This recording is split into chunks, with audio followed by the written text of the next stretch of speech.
Eu, na primeira fase, né, até 1 ano de idade, eu tinha alergia não alimentar, mas a madeira. A minha Uhum, casa era de taco. perfeito. Então eu tinha urticária. Então você levantou muito a questão do alimento e depois, na introdução, a gente quebrar essa tolerância. E no meu caso, eu queria queria que você passasse para o público de casa. Então tem essas questões também, né? Que a gente fala do fator externo, né? Que você falou, o ácaro, madeira, enfim. Perfeito. Então vamos falar assim de outras alergias que não são as alergias alimentares, Sim. né? Vamos falar de alergias cutâneas, alergias de pele, alergias respiratórias, que são tão comuns quanto, tá? E causam tanto impacto deles. O que diferencia um pouco elas é que elas não são alergias puras. Como assim? Quando eu tô falando do leite, voltando nele, tomo leite e fico vermelho. Isso é uma manifestação alérgica direta. A doença é esse reconhecimento errado. Porém, outras doenças, como por exemplo dermatite atópica, que é aquela que a criança tem placas avermelhadas que coça na região das dobras, quando sua piora, tempo calor, isso acontece. Asma, aquele paciente que corre, tem falta de ar, precisa usar bombinha, pega resfriado, fecha. São doenças onde a alergia é um fator de piora. Então, vamos, por exemplo, você falou que você era alérgico à madeira. Eu acho que é pouco provável que seja a madeira em si. Sim. Mas sim, um taco é um ótimo lugar para ter várias frestas no chão, para ter muita poeira e muito ácaro ali dentro. Então é mais fácil você ser alérgico ao ácaro. Então, quando você entrava em contato com isso, sua pele começava a reconhecer como algo estranho. Talvez você já tivesse uma pele talvez mais seca, de algum grau de dermatite, alguma outra condição que fizesse disparar. Tem paciente que faz isso com asma, por exemplo. Tem um rinite, gente. Todo mundo tem rinite, né, hoje, né? Você olha, todo mundo tá com o nariz entupido, principalmente uma capital poluída como São Sim. Paulo, né? Tem pacientes que entram num lugar fechado, você sabe que vai pra casa da avó, lugar com muito tapete, com muito lugar fechado, o nariz piora, a asma piora, a dermatite pode piorar por isso. Já significa que a pessoa já tem uma doença de base, já tem uma condição de predisposição, mas não quer dizer que é ele o fator principal. Até porque essas mesmas doenças existem manifestações que não são alérgicas. Tem gente que tem asma, que não importa se tá com ácaro, poeira, gato, cachorro, passarinho, o que for, não piora. Ele pode piorar só porque pegou um resfriado. É um padrão muito comum das asmas do adulto. Eles geralmente não é uma asma alérgica. Ela é uma asma de outra. A gente classifica de outra maneira, neutrofílica, mas a gente classifica de outra maneira. Então isso não piora. Isso é importante para individualizar para cada paciente, né? A gente fala que o ambiente é importante, mas o que do ambiente? Qual que é a parte dali? O que eu tenho que tomar cuidado? Qual que é o que piora para o meu paciente? Então, onde eu tenho que tomar cuidado para retirar? Se é o ácaro que piora, o que eu posso fazer para tirar o ácaro? Se é o cachorro, o gato, como eu posso fazer isso aí? Vou ter que tirar o bichinho de casa?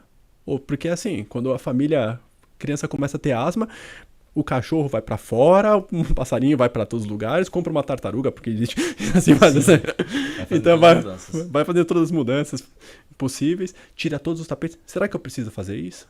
Será que pra ele é importante isso? Então existem outras alergias que envolvem outras doenças, e isso também está desde o começo da infância, por exemplo, asma, rinite, dermatite, que são doenças que podem ser pioradas por processos alérgicos ou podem ser causadas. Então isso é importante diferenciar, porque afinal, vamos imaginar, sou alérgico, eu não falei que tem criança que não tolera leite, que toma um leite e passa mal. Imagine se fosse assim com o ácaro. Como é que eu vou tirar o ácaro? Como é que eu vou impedir que uma criança, alguém, qualquer pessoa tome contato com o ácaro? O ácaro tá aqui, vive aqui, tá vivendo na minha pele, tá na pele de todo mundo. O nome do ácaro é dermatofagóides, o que come a pele. Então ele não vive com a gente? Imagine se eu tivesse uma anafilaxia cada vez que entra em contato com o ácaro. Não ia dar muito certo. E essa questão também, como você mencionou, na primeira fase é controlar, analisar, estudar. A criança vai crescendo, vai criando anticorpos, vai melhorando e vai conseguindo ter uma vivência normal, né? Sim, da mesma maneira que com leite acontece, com os alimentos pode acontecer também com essas substâncias do ambiente. Isso aqui é um bom exemplo. Ah, muitos me perguntam, muitas vezes chegam quando o paciente tem asma, chega lá no consultório, chega no hospital, enfim, fala, olha, meu filho tem asma, eu tenho que tirar o cachorrinho, ele brinca tanto com o cachorrinho. Cara, Que maldade, né? Vou Sim. tirar, não, parte do coração. Eu amo animais, eu né? tenho meu pet, eu não vou fazer. Melhora a asma e a criança fica como? Com Eu vou ficar depressão? com depressão, é isso aí. Então, o que é qualidade de vida? É não ter crise ou é ter o bichinho? A pergunta é, o cachorro é um problema? A gente sabe que crianças que cresceram em contato com pet desde pequeno têm menor chance de desenvolver asma ou alergia específica para isso. Porque desde pequeno o corpo Já entrou em tem contato contato. com isso e ele entendeu que não era algo agressor. Enquanto outras crianças que não tiveram nenhum contato com um animalzinho, e eu não estou advogando para todo mundo ter animalzinho, Sim. cada um sabe a casa que tem, as funções que tem para resolver.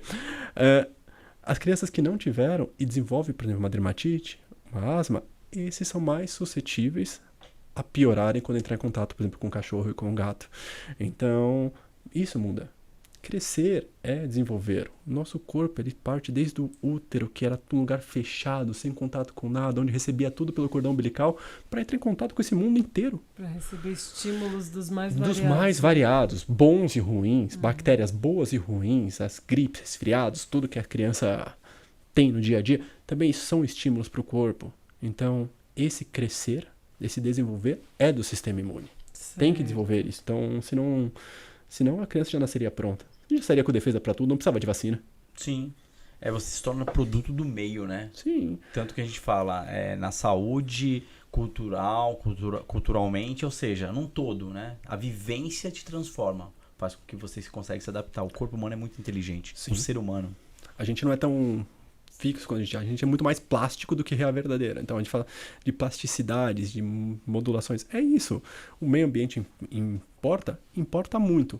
Tem um trabalho recente que foi publicado, acho que no começo desse ano, no final, numa das revistas muito importante, falando sobre pessoas que vivem em capitais, que são extremamente poluídas. Tem mais asma? Parece lógico. Mas quanto? Quantos particulados por milhão? Qual a concentração? E viram que acima de 300 você tem. São Paulo tranquilamente passa de 300. Então você vai ver, por exemplo, existem épocas de inverno, as crianças sofrem muito com essa questão de asma, de doenças respiratórias. A incidência de rinite, de asma em São Paulo é muito maior do que uma capital litorânea, do que no nordeste do país. Então isso muda bastante também. Poluição meio ambiente gerando uma doença. Mas um meio ambiente modulando a sua resposta imune. Modulando como seu sistema imune enxerga o mundo e gerando uma doença.